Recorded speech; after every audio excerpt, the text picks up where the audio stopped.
İsa ve öğrencileri Yahudiye'den Celile kentine doğru gidiyorlardı. Celile'ye gidebilmek için Samiriye'den geçmeleri gerekiyordu. Ancak Yahudiler Samiriyelileri kirli görüyor ve gerçek Yahudiler olarak saymıyordu. Bu nedenle başka bir yoldan geçmişlerdi. İsa ise tam tersine bu yolu bilerek seçti. Yorulduğundaysa dinlenmek için kuyunun yanına oturdu. Gün ortasıydı.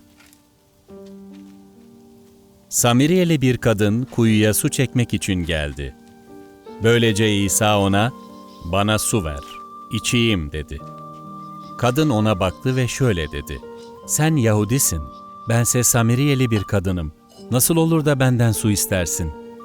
İsa kadına şu yanıtı verdi: "Eğer sen Tanrı'nın armağanını ve sana 'Bana su ver, içeyim.' diyenin kim olduğunu bilseydin, sen ondan dilerdin.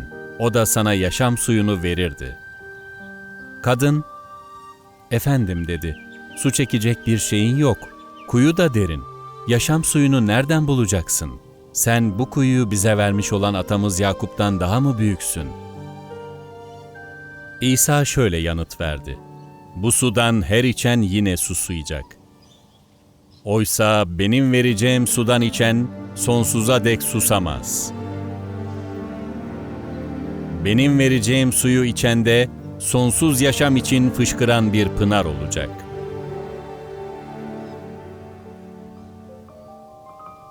Kadın, "Efendim," dedi, "bu suyu bana ver. Böylece ne susayayım ne de su çekmek için buraya kadar geleyim." İsa, "Git kocanı çağır ve buraya gel." dedi. Kadın, "Kocam yok," diye yanıtladı. İsa, "Kocam yok demekle doğruyu söyledin." dedi. 5 kocaya vardın. Şimdi birlikte yaşadığın adam kocan değil."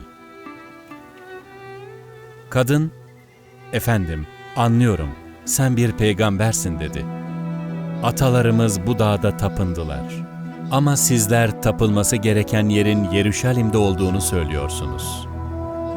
İsa ona şöyle dedi: "Kadın, bana inan. Öyle bir saat geliyor ki Babaya ne bu dağda ne de Yeruşalim'de tapınacaksınız. Tanrı ruhtur. Ona tapınanlar da ruhta ve gerçekte tapınmalıdırlar." Kadın, "Mesih olanın geleceğini biliyorum." dedi. "O gelince bize her şeyi bildirecek." dedi. İsa, "Seninle konuşan ben oyum." dedi.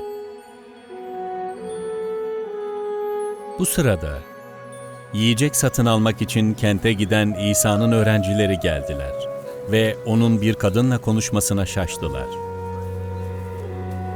Sonra kadın su testisini bırakarak kente gitti ve halka şöyle dedi: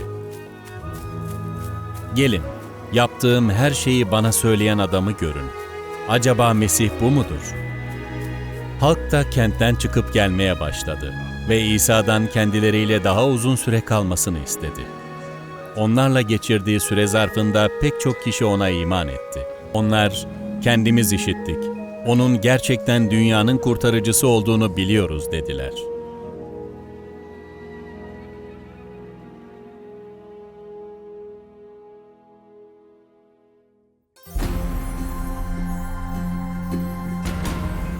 Bu hikaye bize Samiriyeli kadın hakkında ne söylüyor? İsa neden ve hangi amaçla onunla konuştu? Samiriyeli kadın bildiğimiz sudan bahsediyordu. Ama İsa diri suyu tanımlamak için sembolik imgeler kullandı. Bununla ne demek istedi?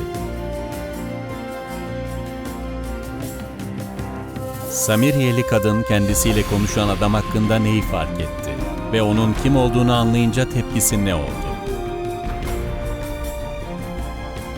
İsa'nın Samiriyeli'ye söylediğine göre gerçek tapınma nedir?